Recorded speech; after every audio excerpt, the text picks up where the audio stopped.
La culture et l'art ne sont jamais séparés de la politique et de l'histoire d'un pays. Aujourd'hui, alors que la confrontation entre la Russie et l'Occident atteint des sommets et que les sanctions cherchent à isoler Moscou, Vladimir Poutine envoie un message fort. La Russie ne cédera ni son identité ni sa souveraineté culturelle. Dans cette cérémonie de remise de prix, il met en lumière une nouvelle génération d'artistes, de musiciens et d'écrivains, véritables gardiens des valeurs et des traditions russes. Mais ce discours va bien au-delà d'un simple hommage. Il sonne comme un acte de résistance. Face aux tentatives de marginalisation, la Russie affirme sa puissance créatrice et sa volonté de préserver son héritage. Comment la culture devient-elle une arme stratégique dans un monde en pleine crise? Décryptons ensemble cette prise de parole qui s'inscrit au cœur de la grande bataille de l'influence mondiale. N'hésitez pas à réagir dans les commentaires. C'est parti. Bonjour, mesdames et messieurs. Je vous félicite à l'occasion de la Journée des travailleurs de la culture, ainsi que tous vos collègues écrivains, musiciens, artistes, sculpteurs, acteurs de théâtre, employés de musées et de bibliothèques. Cette fête est l'expression du profond respect pour tous ceux qui travaillent dans ce domaine.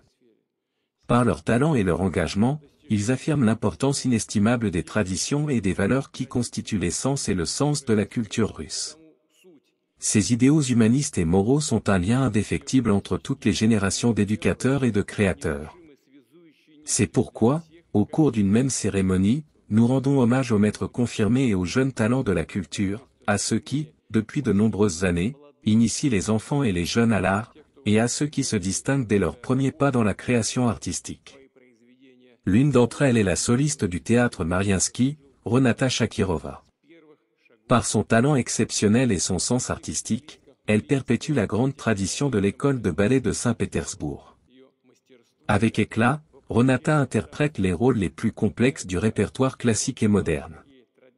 Un autre lauréat est Ivan Nikiforov, chef d'orchestre talentueux et polyvalent, qui a fondé plusieurs orchestres et ensembles devenus parmi les meilleurs du pays. Il est le plus jeune chef d'orchestre de l'histoire de l'opéra symphonique du Conservatoire de Moscou et dirige aujourd'hui l'Orchestre symphonique académique de la République de Mordovie. La prestigieuse distinction pour les jeunes acteurs de la culture est également décernée à Alexei Mikhailovitch Kapustin, directeur du Centre d'architecture classique et traditionnelle. Il se consacre à la préservation et à la restauration des centres historiques des villes ainsi que des ensembles monastiques, poursuivant ainsi une tradition familiale d'architectes depuis 4 générations. Les récompenses accordées cette année mettent aussi à l'honneur ceux qui œuvrent pour l'éducation et le développement de la jeunesse russe. Dans le domaine de la littérature et de l'édition, Leonid Vladimirovitch Rojnikov, directeur des éditions Prospect, a créé une collection de livres consacrés aux classiques de la littérature russe, accompagnés de commentaires détaillés et d'illustrations accessibles et captivantes pour la jeunesse. L'illustratrice Olga Romualdovna Ioannidia, quant à elle, réalisé plus de 150 éditions, chacune se distinguant par sa haute qualité artistique et son harmonie avec l'esprit des œuvres qu'elle accompagne. Ces créations sont un véritable trésor pour la littérature jeunesse. Je suis également heureux de saluer l'ensemble de chant et de danse Lopatiev, ainsi que la ballerine Marina Igorevna, la chorégraphe Anna Vladimirovna Averianenko et la directrice artistique Leonida Vladimirovna Fratkin. Diriger un collectif aussi prestigieux est une immense responsabilité, et vous avez brillamment relevé ce défi. L'ensemble Lopatiev demeure une véritable famille artistique et une école d'excellence pour de jeunes talents. Chers amis, vous incarnez le lien entre les époques et enrichissez l'espace culturel par votre inspiration et votre créativité. Vous donnez l'exemple d'un professionnalisme inébranlable et d'une profonde responsabilité envers l'État et la société. Je vous félicite et vous souhaite de nouveaux succès.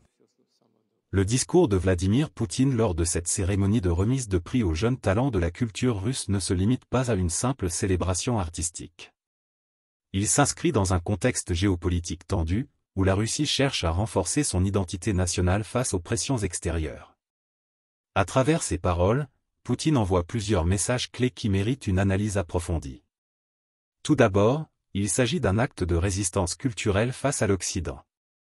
Dans un monde où les conflits ne sont pas uniquement militaires ou économiques, la guerre des idées et des influences joue un rôle central. En valorisant les traditions et les talents russes, le Kremlin répond aux tentatives occidentales de marginalisation culturelle, notamment à travers les sanctions qui visent les artistes russes, l'exclusion de la Russie de nombreux événements internationaux et la censure de figures culturelles pro-russes. La Russie ne se contente donc pas de riposter militairement ou économiquement, elle défend également son identité sur le plan culturel, affirmant que son héritage est indissociable de son avenir. Ce message s'adresse aussi bien aux citoyens russes qu'à la communauté internationale, soulignant que, même sous pression, la Russie ne compte pas se soumettre à un modèle culturel imposé de l'extérieur. Dans cette perspective, Poutine insiste aussi sur la culture comme ciment de la souveraineté nationale.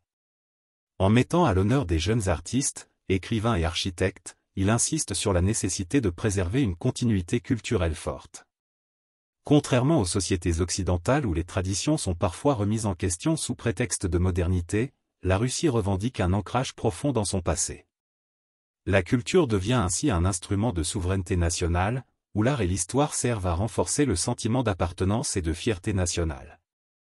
Cette approche repose sur une idée essentielle, les nations qui oublient leur histoire deviennent vulnérables aux influences extérieures, ce qui, dans un contexte de tension internationale, représente un véritable danger. Ce positionnement s'accompagne d'une critique indirecte de la crise culturelle et identitaire que traverse l'Occident. Alors que de nombreux pays occidentaux sont marqués par des tensions sur les questions identitaires et une remise en question de leurs propres héritages culturels, la Russie affiche une position inverse, renforcer ses traditions plutôt que les déconstruire. À travers cette politique culturelle, Poutine envoie un message fort, la modernité ne doit pas signifier la rupture avec le passé. Ce contraste entre la préservation des racines russes et la déstabilisation culturelle de l'Occident est un élément stratégique du soft power russe, qui vise à affirmer un modèle alternatif face aux valeurs véhiculées par l'Occident. Dans ce contexte, la guerre de l'influence mondiale se joue aussi sur le terrain de la culture. Poutine considère que la culture russe doit être préservée comme un outil de résistance face aux influences étrangères. En mettant en avant une culture enracinée, indépendante des diktats extérieurs, il oppose cette vision à une mondialisation culturelle souvent perçue comme un instrument d'influence occidentale. Cette approche rappelle les tensions entre une culture nationale préservée et une culture globalisée uniformisée, où les valeurs dominantes sont souvent dictées par Hollywood, les grandes plateformes médiatiques et les institutions occidentales. Plutôt que de subir ces influences, la Russie revendique son propre modèle culturel et artistique, cherchant à proposer une alternative aux narratifs occidentaux. Ce discours ne s'adresse pas uniquement à l'étranger, mais aussi aux citoyens russes eux-mêmes. En pleine confrontation avec l'Occident et dans un contexte de crise internationale, il est crucial pour le Kremlin de maintenir une unité nationale forte. En valorisant les jeunes talents et en insistant sur la transmission culturelle, Poutine envoie un signal d'optimisme et de continuité, un élément essentiel pour renforcer la cohésion sociale dans une période incertaine. Le sous-texte est clair, malgré les pressions extérieures, la Russie avance, crée et inspire. Ce discours montre bien que la culture est bien plus qu'un simple domaine artistique, elle est un levier de souveraineté, un bouclier contre l'influence extérieure et un moteur de l'identité nationale. Face aux tensions internationales, la Russie ne se contente pas de répondre militairement ou économiquement, elle utilise aussi sa culture comme un outil stratégique. Cette bataille de l'influence ne fait que commencer.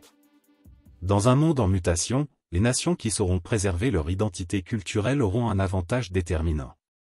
Face à ces enjeux, une question se pose, la culture doit-elle rester neutre ou est-elle nécessairement un outil de souveraineté et de résistance? Laissez votre avis dans les commentaires et partagez cette vidéo pour ouvrir le débat. Abonnez-vous pour ne rien manquer des prochaines analyses.